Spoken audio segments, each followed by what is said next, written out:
हर खबर पर नजर, सच, हिम्मत और जमीनी रिपोर्टिंग, देश, समाज और सत्य के लिए। एलपी न्यूज, आपकी आवाज।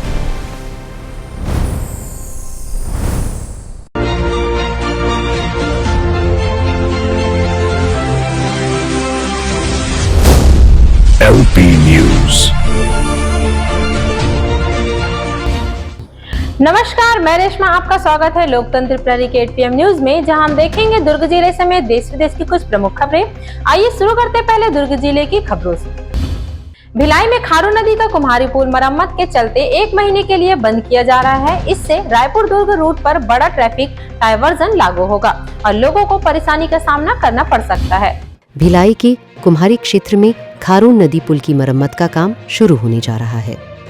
आज रात 10:30 से इस पुल को पूरी तरह बंद कर दिया जाएगा। यह पुल 1 अप्रैल से 30 अप्रैल तक यानी पूरे 1 महीने तक बंद रहेगा। पुल बंद होने से रायपुर और दुर्ग के बीच रोजाना आने जाने वाले हजारों लोगों को अब वैकल्पिक मार्गों से गुजरना होगा।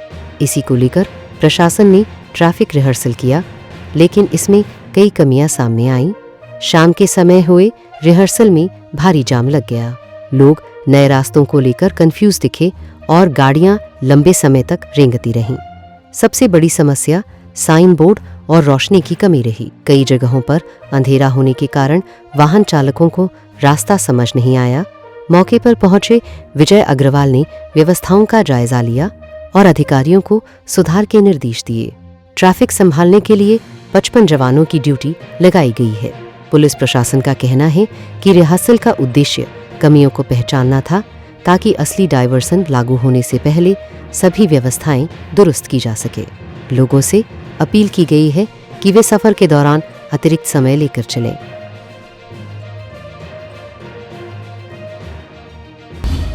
दुर्ग में नशे के खिलाफ पुलिस का बड़ा एक्शन। सब्जी मंडी में ग्राहक का इंतजार कर रहा युवक गिरफ्तार। भारी मात्रा में नशीले कैप्सूल बरामद। दुर्ग जिले के मोहन नगर थाना क्षेत्र में पुलिस ने नशीले पदार्थों के खिलाफ कार्रवाई करते हुए एक युवक को गिरफ्तार किया है। मामला धमधा रोड स्थित सब्जी मंडी का है, जहां पुलिस को मुखबिर से सूचना मिली थी कि एक युवक प्रतिबंधित नशीली दवाओं के साथ संदिग्ध हालत में घूम रहा है।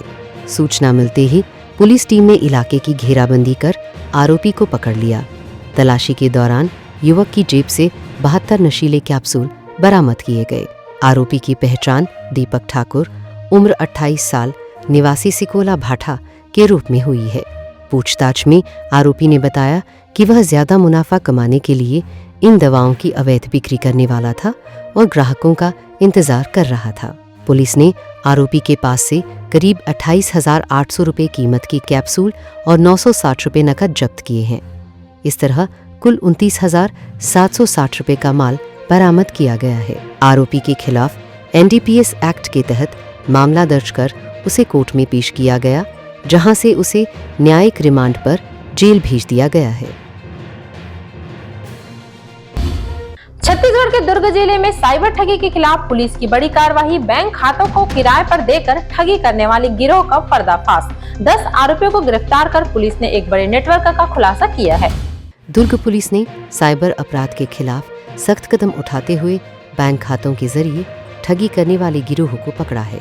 ये आरोपी अपने बैंक खाते किराए पर देकर ठगों को पैसे ट्रांसफर करने में मदद कर रहे थे। पुलिस जांच में सामने आया कि 111 बैंक खातों के जरिए करीब 86,33,247 रुपए का अवैध लेन देन किया गया। यह पूरा मामला मोहन नगर थाना क्षेत्र का है, जहां भारतीय साइबर अपराध समन्वय केंद्र से मिली सूचना के आधार पर कार्रवाई की गई। जांच के दौरान पता चला कि ये खाते देश भर में ठगी की रकम को जमा और निकालने के लिए इस्तेमाल हो रहे थे। पुलिस ने इस मामले में 24 साल से लेकर 56 साल तक के 10 आरोपियों को गिरफ्तार किया है। इनके पास से बैंक, दस्तावेज, मोबाइल फोन और इलेक्ट्रॉनिक सबूत भी बरामद किए गए हैं। फिलहाल सभी आरोपियों को कोर्ट में पेश कर जेल भेज दिया गया है, जबकि इस नेटवर्क से जुड़े अन्य लोगों की तलाश जारी है। दुर्ग में रिश्तों को शर्मसार करने वाला मामला सामने आया है। सास ने दामाद की हत्या कर दी। कोर्ट ने सुनाया कड़ा फैसला। सास को उम्र कैद, पत्नी को 7 साल की सजा। दुर्ग जिले में सनसनीखेज हत्याकांड मामले में अदालत ने बड़ा फैसला सुनाया है। अपर सत्र न्यायाधीश पाटन दुलार सिंह निर्मलकर की अदालत ने सास भारती वर्मा को आजीवन कारावास और पत्नी अनीता देशमुख को 7 साल की सजा सुनाई है। यह मामला 29 अगस्त 2024 का है, जब ग्राम दरबार मुखली में एक बंद घर से तेज दुर्गंध आने पर ग्रामीणों ने ताला तोड़कर अंदर देखा, जहां सड़ी गली हालत में एक शव मिला। मृतक की पहचान 30 वर्षीय टिकेश्वर देशमुख के रूप में हुई, जो अपनी पत्नी और सास के साथ रहता था। जांच में सामने आया कि जन्माष्टमी के दिन हुए विवाद के बाद सास भारती वर्मा ने गुस्से में आकर रात में कुल्हाड़ी से दामाद के सिर पर कई वार किए, जिससे उसकी मौके पर ही मौत हो गई। घटना के समय मौजूद पत्नी अनीता देशमुख ने पति को बचाने के बजाय अपनी मां का साथ दिया और हत्या के बाद दोनों ने मिलकर शव को घर के पास एक खंडहरनुमा कमरे में छिपा दिया। अगले दिन दोनों घर में ताला लगाकर इलाज का बहाना बनाकर दुर्ग निकल गईं, ताकि किसी को शक ना हो। बाद में मामले का खुलासा होने पर पुलिस ने दोनों को हिरासत में लिया, जहां पूछताछ में सास ने अपना अपराध कबूल कर लिया। कोर्ट ने अपने फैसले में कहा कि पारिवारिक रिश्तों में भी इस तरह के जघन्य अपराध बर्दाश्त नहीं किए जा सकते। गवाहों और सबूतों के आधार पर सास को हत्या का दोषी और पत्नी को सबूत मिटाने में सहयोगी पाया गया।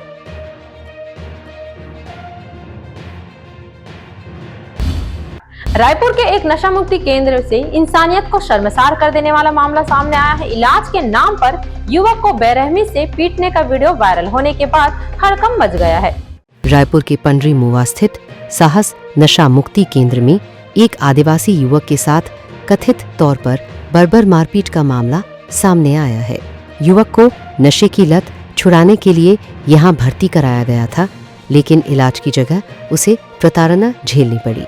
पीड़ित युवक अंकुर मांझी, जो ओडिशा के उमरकोट का रहने वाला है, को उसके परिजनों ने वर्ष 2025 में इस केंद्र में भर्ती कराया था। आरोप है कि केंद्र संचालिका के बेटे अनिकेत शर्मा ने पाइप से उसकी बेरहमी से पिटाई की। मारपीट इतनी गंभीर थी कि युवक की पीठ और गर्दन की चमड़ी तक छिल गई। गहरे जख्म के निशान सामने आए हैं और युवक की मानसिक स्थिति भी बिगड़ गई है। फिलहाल उसका इलाज विशाखापट्टनम के एक अस्पताल में चल रहा है। सोशल मीडिया पर वायरल वीडियो में भी युवक के साथ हिंसक व्यवहार किए जाने के आरोप लगाए जा रहे हैं। परिजनों का कहना है कि उन्हें बेटे से मिलने तक नहीं दिया जाता था और विरोध करने पर अभद्र व्यवहार किया जाता था। मामले की शिकायत मिलने के बाद पुलिस ने आरोपी अनिकेत शर्मा के खिलाफ FIR दर्ज कर ली है।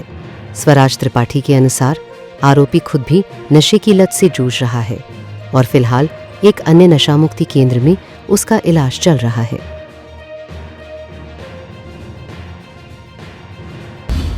दुर्ग जिले के भिलाई से बड़ी खबर सामने आ रही है, जहां एक आत्महत्या के मामले में पुलिस ने बड़ी कार्रवाई करते हुए कांग्रेस नेता को गिरफ्तार कर लिया है। सुसाइड नोट के आधार पर पूरे मामले का खुलासा हुआ है।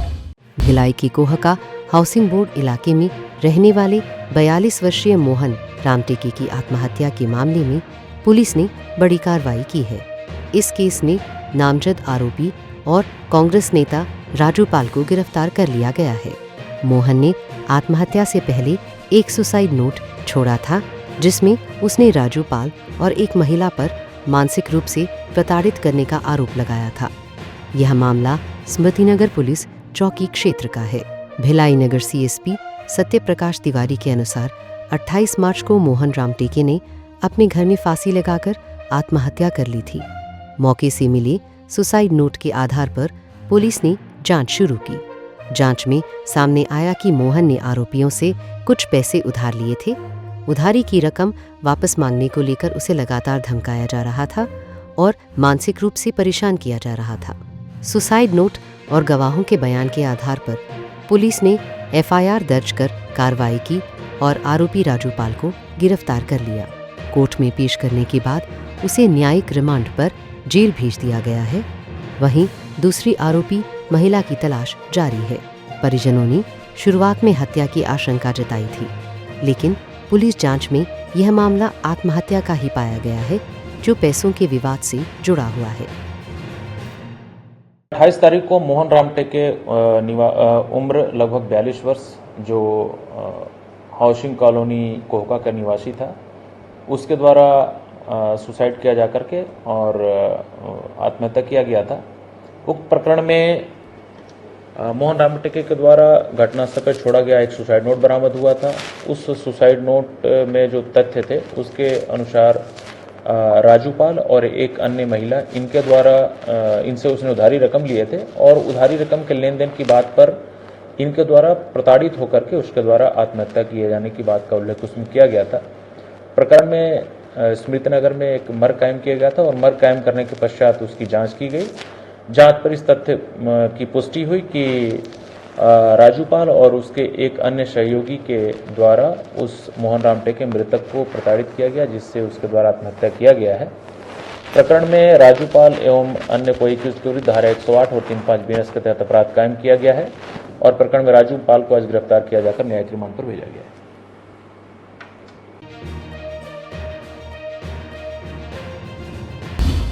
लोकसभा में नक्सलवाद को लेकर सियासी घमासान तेज हो गया है। केंद्रीय गृह मंत्री अमित शाह के बयान पर पूर्व मुख्यमंत्री भूपेश बघेल ने पलटवार किया है। लोकसभा में नक्सलवाद पर चर्चा के दौरान अमित शाह ने बड़ा दावा करते हुए कहा कि भारत अब लगभग लक्ष्य हासिल कर लिया गया है। अपने संबोधन में उन्होंने छत्तीसगढ़ की पूर्ववर्ती सरकार पर निशाना साधते हुए कहा कि नक्सल समस्या को पहले गंभीरता से नहीं लिया गया।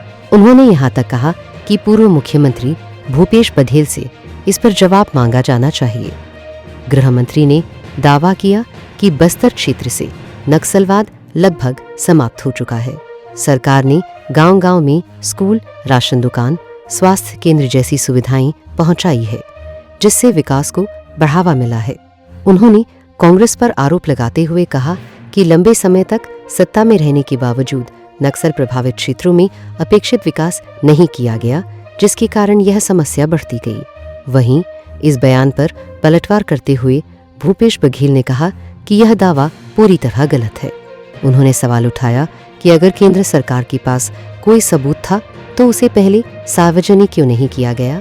बघेल ने यह भी कहा कि नक्सलवाद जैसे गंभीर मुद्दे पर राजनीति नहीं होनी चाहिए और उनकी सरकार ने भी इस समस्या से निपटने के लिए लगातार कदम उठाए थे। इस बयान के बाद सियासत गर्मा गई है और नक्सलवाद के मुद्दे पर आरोप प्रत्यारोप का दौर तेज हो गया है। मैं सबसे पहले एक बात इस सदन में जिम्मेदारी के साथ बताना चाहता हूं। 21 मार्च 2026 को इस देश से नक्सलवाद समाप्त। मान्यवर, आज बस्तर से नक्सलवाद लगभग समाप्त हो चुका है। लाल आतंक का परछाई वहां पड़ा था, इसलिए विकास नहीं पहुंचा था। आज परछाई हट गई है और बस्तर विकसित हो रहा है। मान्यवर, बस्तर में विकास। मान्यवर, देर क्यों लगी? क्योंकि बीच में छत्तीसगढ़ में कांग्रेस की सरकार थी। छत्तीसगढ़ कांग्रेस की सरकार ने नक्सलवादियों को बचा कर रखा। भूपेश बघेल को पूछो, प्रूफ रजू करूं क्या यहां पर? हाँ बोले तो बोलो, वरना फंस जाओगे।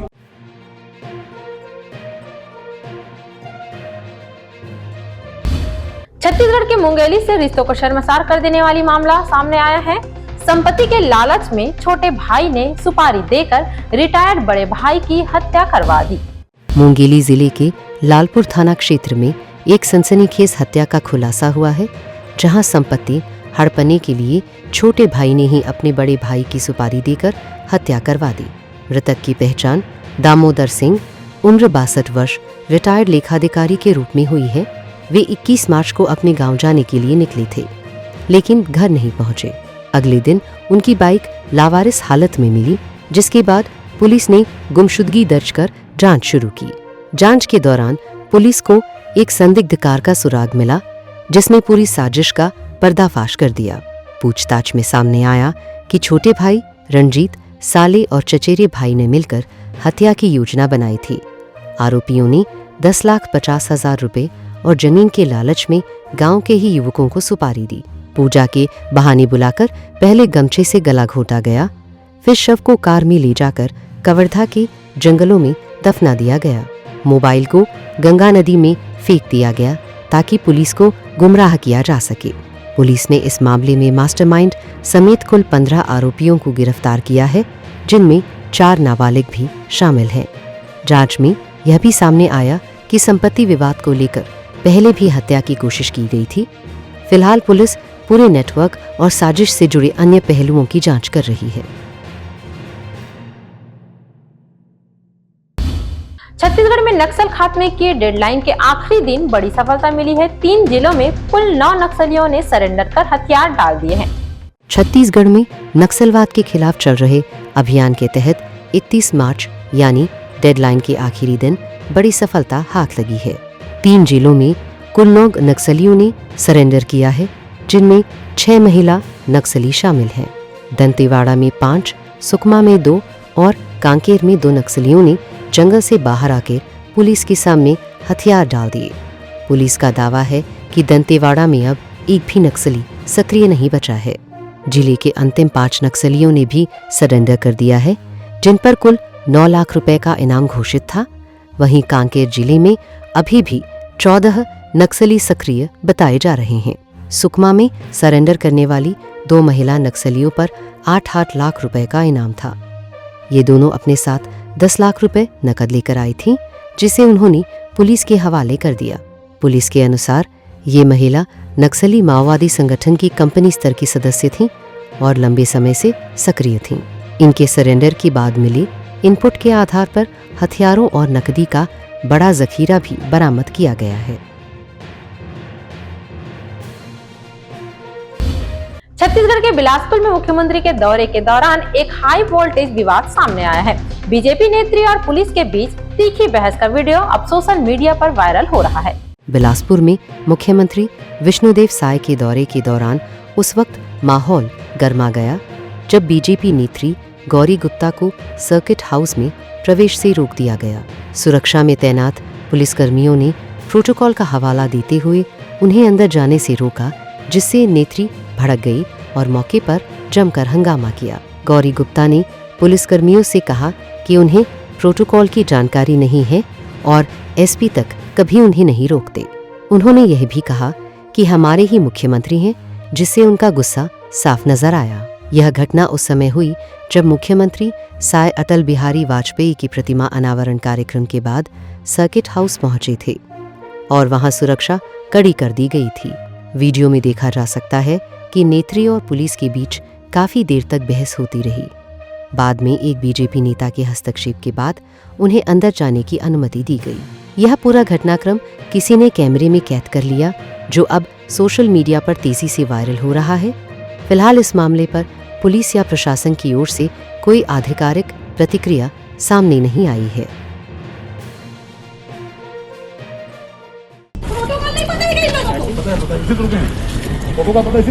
एसपी से बात करा ना, एसपी कभी नहीं रोकता, जितना तुम लोग अति करते हो ना, कार्यकर्ता है हमारा ही सीएम है वो।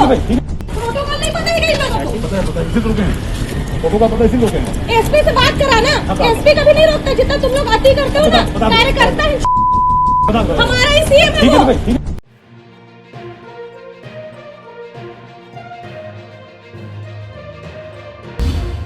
बिहार के नालंदा में शीतला माता मंदिर में बड़ा हादसा, भगदड़ में कई लोगों की मौत, श्रद्धालुओं की भारी भीड़ और अव्यवस्था ने ली 9 लोगों की जान।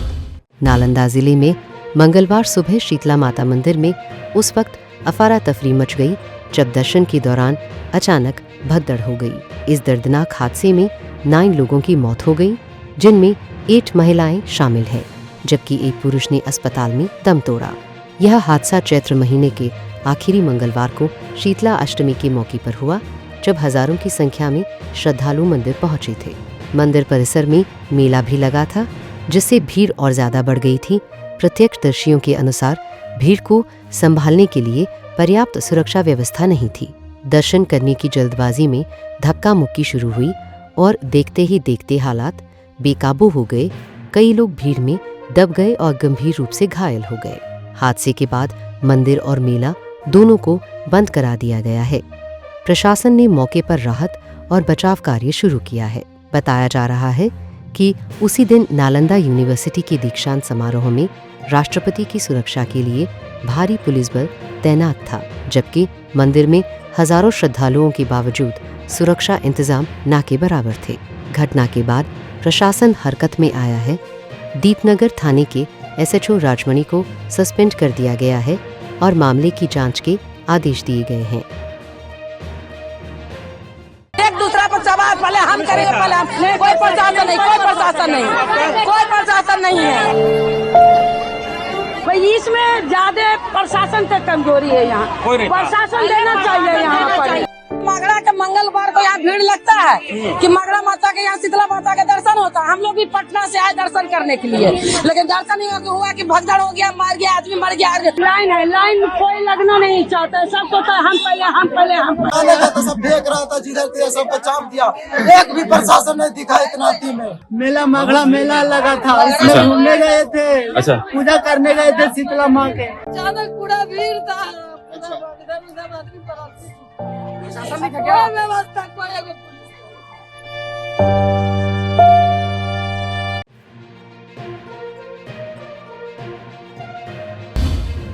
छत्तीसगढ़ हाईकोर्ट का बड़ा फैसला, निजी मकान में प्रार्थना सभा को लेकर स्पष्ट निर्देश। कोर्ट ने कहा, शांतिपूर्ण प्रार्थना के लिए किसी अनुमति की जरूरत नहीं।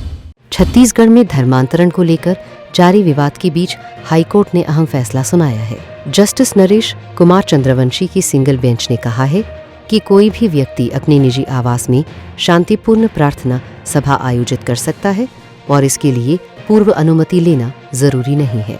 कोर्ट ने पुलिस द्वारा जारी नोटिस को रद्द करते हुए स्पष्ट किया कि केवल प्रार्थना सभा के आधार पर हस्तक्षेप उचित नहीं है। यह मामला जांजगीर चांपा जिले के नवागढ़ थाना क्षेत्र के ग्राम गोधना से जुड़ा है, जहां 2016 से एक निजी मकान में प्रार्थना सभा आयोजित की जा रही थी। याचिकाकर्ताओं ने आरोप लगाया था कि पुलिस बार बार नोटिस देकर उन्हें परेशान कर रही थी। वहीं राज्य शासन ने दलील दी कि सभा के लिए अनुमति नहीं ली गई थी। दोनों पक्षों की दलीलें सुनने के बाद कोर्ट ने कहा कि जब तक कोई कानून व्यवस्था का उल्लंघन या शांति भंग नहीं होता, तब तक ऐसे मामलों में हस्तक्षेप नहीं किया जा सकता। कोर्ट ने पुलिस को निर्देश दिए हैं कि नागरिकों के मौलिक अधिकारों का सम्मान किया जाए और बिना ठोस कारण की कार्रवाई न की जाए। मिडिल ईस्ट में तनाव और बढ़ता नजर आ रहा है। ईरान ने बड़ा कदम उठाने की तैयारी की है। हॉर्मुज स्ट्रेट से गुजरने वाले जहाजों पर टोल लगाने के प्रस्ताव से वैश्विक बाजार में हलचल तेज हो गई है। ईरान ने दुनिया के सबसे अहम समुद्री मार्गों में से एक हॉर्मुज स्ट्रेट से गुजरने वाले जहाजों पर टोल लगाने का प्रस्ताव पास कर दिया है। ईरानी संसद की नेशनल सिक्योरिटी कमेटी ने इस योजना को मंजूरी दे दी है।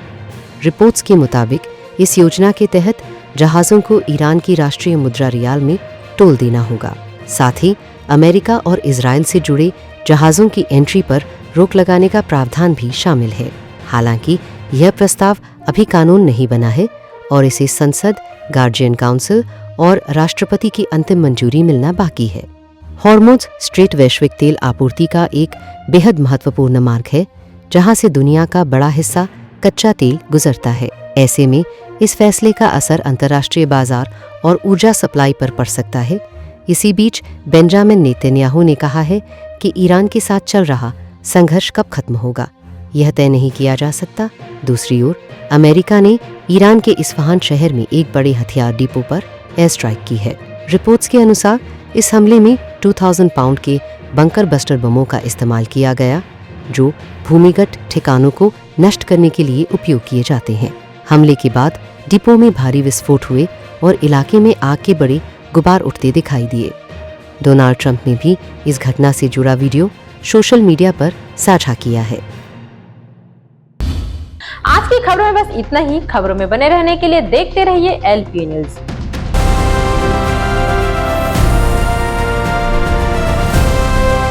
हर खबर पर नजर, सच, हिम्मत और जमीनी रिपोर्टिंग, देश, समाज और सत्य के लिए।